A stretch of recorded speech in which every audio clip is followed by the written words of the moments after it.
O eto, si President Trump, nag-ala Duterte na pag nagsalita.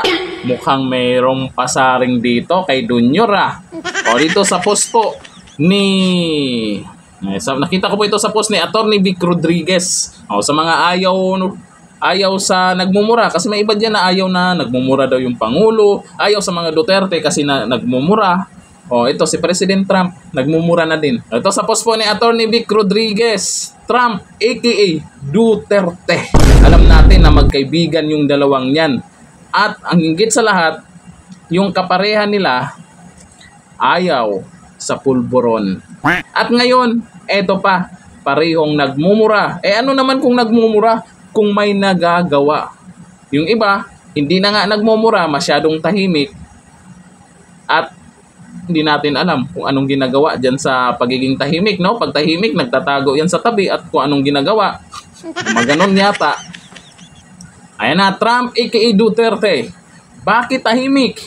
Napatahimik ng mga marangal, moralista, disente, at mga edukado sa gobyerno. O sino-sino yon? Ako, tinamaan talaga kayo.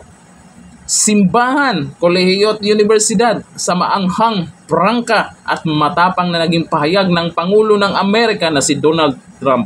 Nasa bingit na tayo ng World War III, abala pa rin ang Marcos administration sa political persecution sa mga kritiko at impeachment laban kay Vice Presidente Sara Duterte. Kailan kaya magiging abala ang pamahalaan upang tugunan ang mga mahalagang usaping panlipunan tulad ng kahirapan, kagutuman, korupsyon, kriminalidad, droga at inflation? Naku, wala silang time dyan. Ay, kailangan pa unahin nila yung mga Duterte, di ba? Tila akma ang katagang sinambit ni Trump sa mga kaganapan sa ating pamahalaan. Don't know what the fuck they are doing. Ako, may patama sa Pilipinas. Mukhang tinamaan dito si Junior. At saan na yung mga ayaw magmura? Tameme kayo, di ba? Sabi ni BJ, mas gusto ni Trump ang pamamalakad ni Duterte at higit sa lahat, ayaw rin ni Trump sa adik. Mga ganon. Naku po. O ngayon, tinamaan kayo. Ay, alam nyo naman yung nangyari ngayon sa ginawa ni Trump sa ICC. O, may mga parusa na silang natatanggap. Umpisa pa lang naman yan. May gaba na ang ICC at tuloy pa rin magagabaan yung mga yan. Sabi ni Chenry, patama sa Pinas. Yun po yan sa napapansin po. Diyan sa pahayag po ni President Trump. Kaya, pag yung mga dahilan ng iba na ayaw sa mga Duterte kasi nagmumura, hindi naman sa hindi naman sa gusto natin talaga yung magmura. Nasa tao na yun, lalo na sa Mindanao. Sa mga Bisaya, may mga nagmumura. Pero sa isang tao, kung serbisyo ang hinahanap po natin, kagaya niyan, isang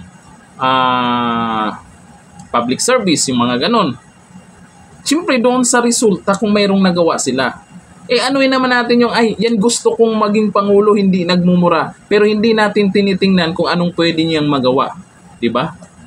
Kung ano yung pwede niyang gawin. Hindi nga nagmumura kung adik naman. Sana all. Diba? Hindi nga nagmumura pero kawatan naman. Diba? Hindi nga nagmumura pero sinungaling naman. Mayroong isang congressman. Pastor pa yan pero ang sabi niya, namo. Ay mura din yun, di ba? O ba't ayaw yung sitahin yun? Ayaw yung pagsabihan yun. Kasi hindi siya Duterte. Pag kampi ka sa Duterte, or kung ikaw ay isang Duterte, maliban kay President Trump, ako to sa mga tos kay President Trump. Kaya sa pagmumura ni President Trump, tameme. Hanggang dito lang. Thank you. Bye-bye.